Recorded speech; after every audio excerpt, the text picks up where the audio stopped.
एक मिनट से जय झूलेलाल। मैं अशोक लालवानी, अध्यक्ष Sindhi council of India, northern India. Sir, ये हमारा टूर जो था, जिसकी तैयारी दिसंबर माह से चल रही थी और काफी अच्छी तैयारी हमने की और हमारे साथ जुड़े करीबन 225 लोग एक एक एक एजेंसी के माध्यम से हमने उनकी बुकिंग कराई और 42 लोगों की एक दूसरी एजेंसी के साथ जो है बुकिंग कराई। तो टोटल हो गए हमारे 267 लोग, जिनमें से 2 जनों का वीजा रिजेक्ट हो गया था, तो 265 करीब लोग हम गए। अब जापान यात्रा जो है हमारी बहुत दिनों से सब लोगों की ख्वाहिश भी थी कि जापान जाना है। हम वैसे तो हर साल जाते हैं, पिछले 27 साल हो गए हमारे सिंधी काउंसिल को बने, लेकिन 2 साल कोविड के पीरियड में हम जा नहीं पाए थे। कोविड के पीरियड में नहीं गए, बाकी 25 साल से हम यात्राएं कर रहे हैं देश विदेश की।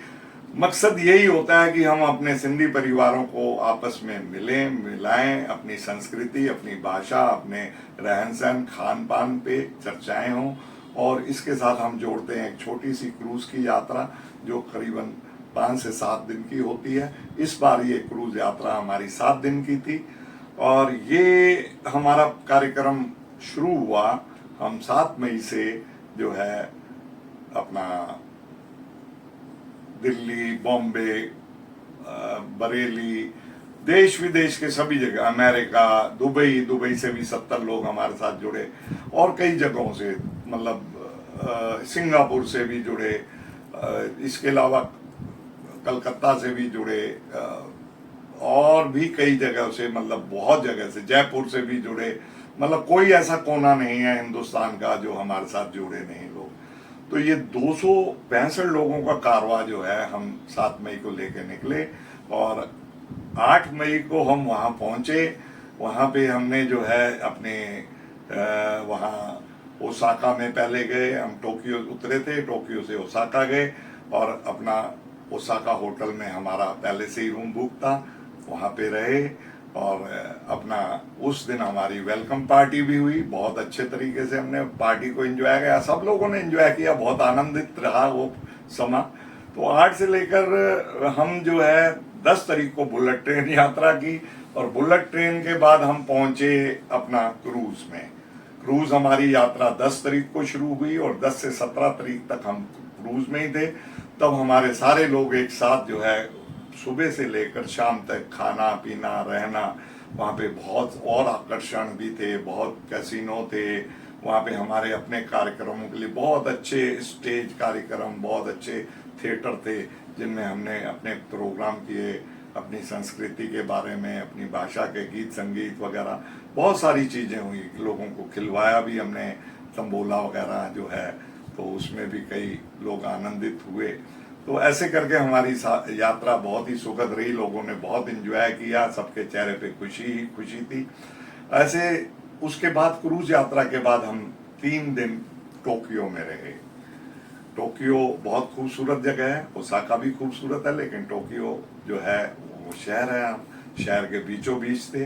जैसे हमारा दिल्ली का गार्ड प्लेस है, वहाँ पे हमारा होटल था, 4 तारा डीलक्स होटल था, बहुत अच्छे तरीके से, बहुत बड़ा होटल, 3000 कमरों के साथ था वो होटल और बहुत अच्छी व्यवस्था थी उनकी, रहने का भी पूरा आनंद था वहाँ पे और बीचों बीच था, सामने मेट्रो थी, बाजार था और जिस बिल्डिंग में हम थे वो पूरा बहुत बड़ा मॉल था और बहुत ही आकर्षित चीज़ें थी जापान की, कई चीज़ें देखने वाली, आकर्षित, शॉपिंग के लिए भी वो जगह अच्छी थी। तो ऐसे करके हम जो है वहाँ से 3 दिन रहने के बाद आखिरी दिन हमने अपने काउंसिल का कॉन्क्लेव किया, सभी लोग गए। इंडिया इंटरनेशनल स्कूल में हमें बहुत सम्मानित किया। हमने अपने वहाँ के टोक्यो के प्रेसिडेंट का इंस्टॉलेशन किया, वासुदेव जी का, और वहाँ पे हमने अपने सभी लोगों को वहाँ पे अपने प्रेसिडेंट के इंस्टॉलेशन के साथ साथ थोड़ा गीत संगीत, देशभक्ति का संगीत, ये करने के बाद भोजन करके हम अपना वापस आए। तैयारी दूसरे दिन सुबह वापस आने की थी, सबका लगेज वगैरह बंधा हुआ था। तो ऐसे करके हमारा ये बहुत ही खूबसूरत प्रोग्राम बना।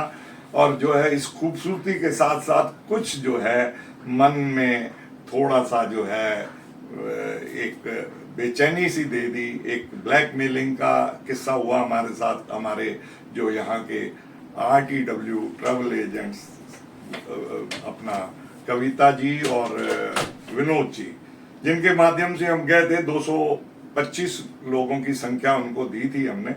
लेकिन बीच बीच में उन्होंने हमें काफी हरास किया। लेकिन इससे हमारे काउंसिल या मैंने और मेरी टीम ने बहुत संघर्ष करके अपने लोगों की जो भावनाओं को ठेस नहीं लगने दी। कार्यक्रम को बहुत सुंदर तरीके से, उनको महसूस भी नहीं हुआ होगा कि कहाँ पे क्या गड़बड़ हुई। हाँ, पहले दिन ऐसा हुआ कि इन्होंने हमें बोला था कि अर्ली चेक इन होगी। हमारी फ्लाइट सुबह 9 बजे पहुंच गई और 9 बजे के बाद वहां पे उन्होंने हमें होटल चेक इन कराया 3 बजे। और वहां पे जब हम टोक्यो उतरे, टोक्यो से ओसाका जाना था, तो हम देख के हैरान हुए कि हमारे ट्रैवल एजेंट ने अपने नाम के झंडे खड़े किए हुए हैं कि जैसे उसका ही ग्रुप हो। विनोद नाम से लोगों के झंडे थे एयरपोर्ट पे जो रिसीव करने आए, जबकि हमेशा कभी आज तक ऐसा नहीं हुआ। सिंधी काउंसिल ऑफ इंडिया का झंडा होता है ताकि लोगों को, इसके कारण हमारे कुछ लोग भटक भी गए। वो 10 लोग जो है हमारे भटक गए, जो बाद में हमारे होटल में पहुंचे। तो ये एक बड़ी शर्मनाक बात है कि एक प्रोफेशनल एजेंट कभी ऐसा नहीं करता है। वो उसके बाद जो है 9 बजे फ्लाइट पहुंची और 3 बजे होटल में चेक इन। हवाई जहाज से 11 घंटे की फ्लाइट छोड़ के अभी उतरे ही हैं, तो ना लोगों ने कोई वॉशरूम गए ना कहीं पे गए। सीधा जो उनको कहता है चलो जी शॉपिंग करने चलते हैं। अभी ऐसा कोई होता है कि आदमी दिल्ली से गया है और सीधा शॉपिंग करने चलते हैं? एक बाजार में सड़क पे खड़ा कर दिया, ना तो ब्रेकफास्ट मिला, हाँ लंच करवाया, लेकिन इतना पेशेंस लोगों का टूट गया था। वो जो है इतना सब्र करने के बाद बहुत थके मांदे उस दिन जो है होटल में जाके 4 बजे 5 बजे फ्री हुए और 7-7:30 बजे के बाद हमारा कार्यक्रम था। तो ये बहुत पहला दिन बहुत ही दुखद था, बहुत ही लापरवाही थी हमारे एजेंट की। और इस तरह के कार्यक्रमों के कारण उसके काम में कोई प्रोफेशनलिज्म नहीं रहा। दूसरे दिन हम जो है वहाँ पे जो है ओसाका में घूमे फिरे और वो दिन हमारा ठीक निकला।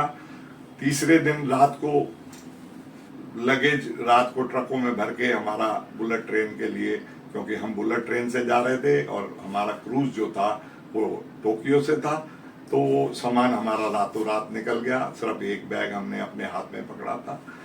हमारी आर्टिलरी में कहीं नहीं लिखा था कि वो हमें पैक्ड लंच खिलाएगा, फ्रेश लंच और सब था। लेकिन बड़े अफसोस की बात कि हमने 3 बार उसने हमें पैक्ड लंच खिलाया, जो कि उसके पैसों की बचत के लिए, और लोगों को ताजा खाना नहीं मिल पाया। राउंड द वर्ल्ड जो है उसका कंपनी का नाम था और उसमें चलाने वाले थे एक विनोद जी और कविता जी। और जो है ये लोग जो है मतलब हमने सोचा कि बहुत ही प्रोफेशनल होंगे और इनको मिलवाया था। हमारे एक फैमिली मित्र हैं विपिन कपूर जी, जो कि पासपोर्ट असिस्टेंस का काम करते हैं, उनसे मिलवाया था और हमें उम्मीद नहीं थी कि वो इस तरह का व्यवहार करेंगे। अब दिल्ली आने के बाद भी उन्होंने हमारे साथ बहुत बड़ा वो किया और दिल्ली यहाँ से जाने से पहले भी बहुत बड़ा वो किया। जाने से पहले जो है उन्होंने हमारे साथ जो है पूरा अकाउंट सेटल करके, सारा अकाउंट सेटल करके जो है वो फुल एंड फाइनल का वोचर बनाया, जिसमें पहले से ही कुछ पैसे अधिक थे। हमने उस वोचर पे साइन करके सब लोगों की लिस्ट के नाम लिखे, फुल एंड फाइनल और इंक्लूसिव ऑफ ऑल टैक्सेस, ये करके उनसे सारे करवाए और अंडर प्रोटेस्ट दिए, क्योंकि उसमें भी उसने कुछ पैसे ज्यादा लिए हुए थे। तो